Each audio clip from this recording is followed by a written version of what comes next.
Yo people, what is up? Welcome to another video, and I didn't like that intro.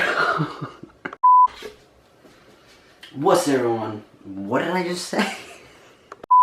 What's up everyone? Welcome back to my channel. And by the title of this video, you already know what's gonna happen, or at least I think you do. But if you have no idea where to start with your calorie maintenances, cutting, surplus, all that kind of stuff, or if you have even no idea what I'm talking about, you'll know by the end of this video. So I'm gonna talk to you guys on how to calculate all that stuff and blah blah blah, you know, let's get into it. I wanna see the light. Okay, first, the main thing we're gonna do is figure out your maintenance calories, and what I mean by that is it means your body weight's not going to fluctuate, so it's not going to increase or decrease. It's only going to fluctuate between 1, 2, maybe 3 pounds within that range, and it should roughly stay around that same area. The only reason it's going to fluctuate is because like of water, sodium, how much you have, it like fluctuates each day. So that's one reason why it's changed. But it shouldn't change between more than like 1 to 3 pounds, more like 1 to 2 pounds. But let me show you how to do that. So the easiest way to get that number is to have your body weight times 15. So for me, for example, if I do 160 pounds, I fluctuate between 160, 165 pounds roughly sometimes during like maintaining if I wanted to. So 160 pounds times 15 gives me this 2,400 mark.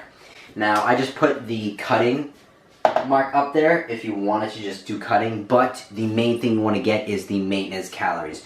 And the reason for that is because once you get those calories, you go from there. So if you want to lose weight, you decrease that. If you want to increase, you increase from that number. So that's where your baseline pretty much is for that number. So from the 2,400 calories, they say if you did want to cut, the most common number is 500 calories people use. So you either increase 500 calories or decrease 500 calories. So if I were to decrease 500 calories, or bring me to about 1,900 calories.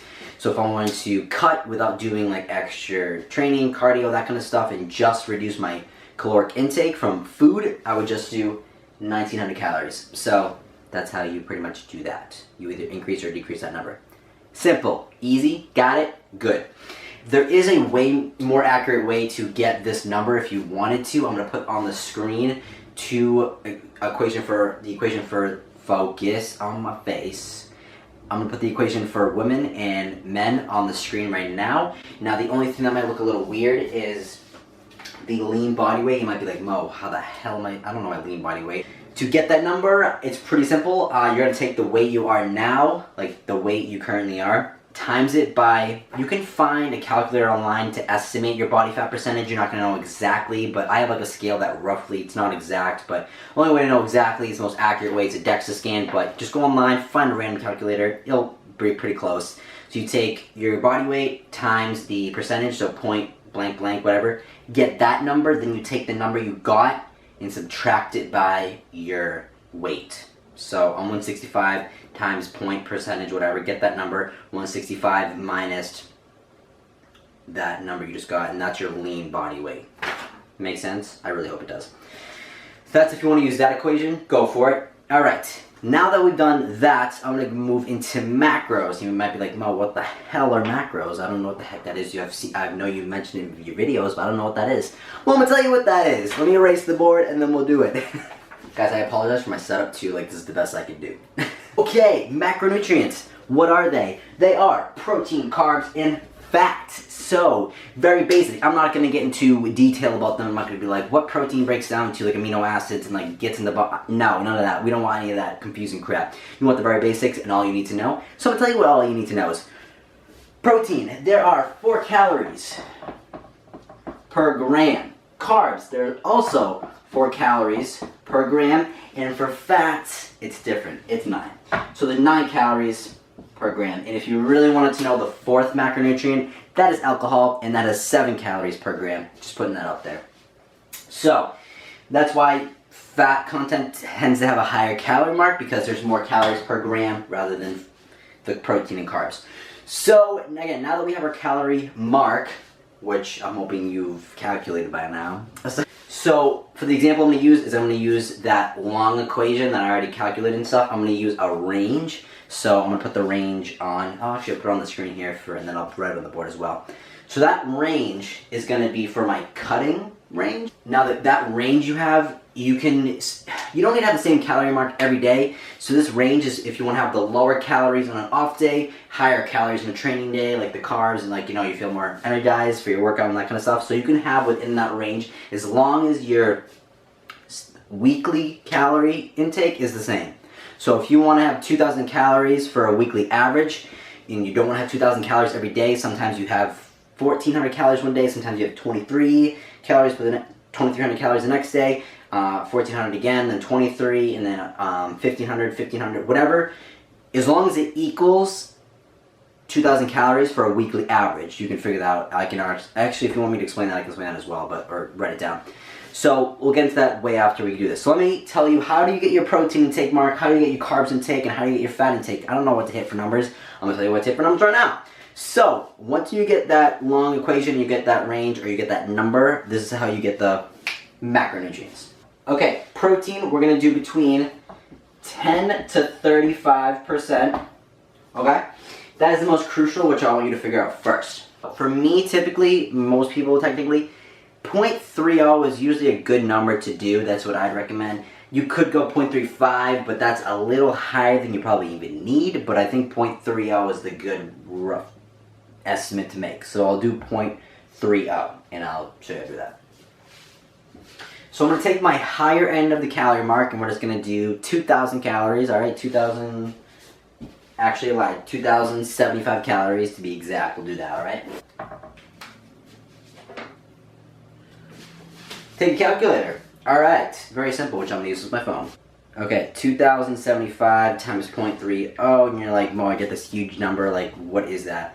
Okay, you're going to take that number, and again, there's 4 calories per gram, so you're going to divide that by 4 and get your number, okay?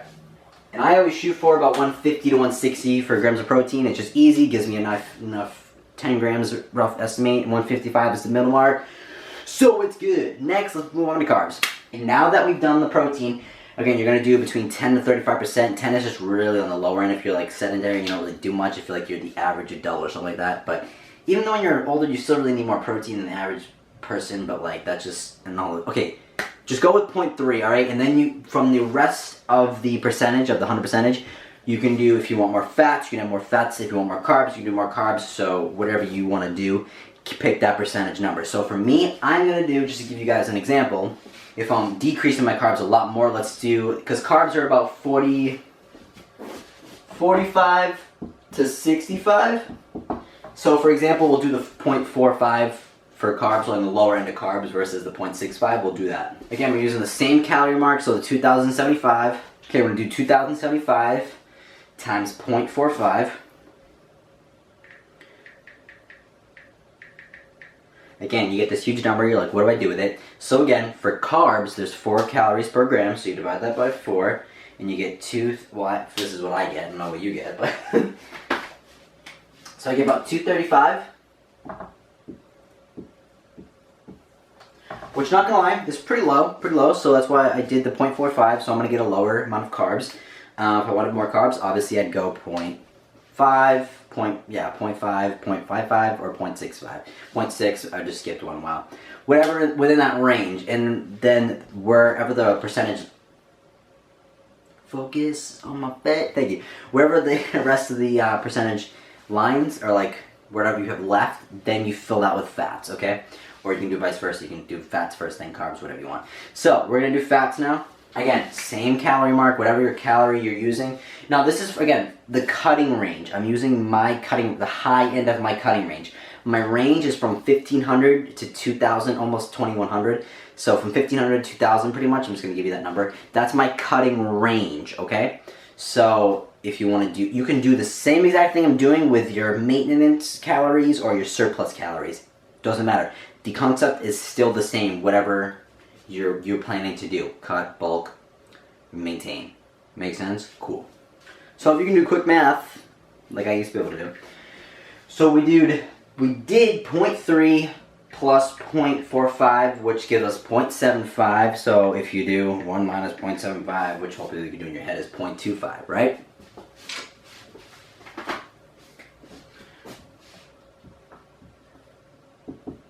So we take our calories, times that by the remaining percentage, which is 0.25 for us. So that's going to be 2075 times 0.25. And again, you get this big number. You're like, what do? Do you divide it by 4?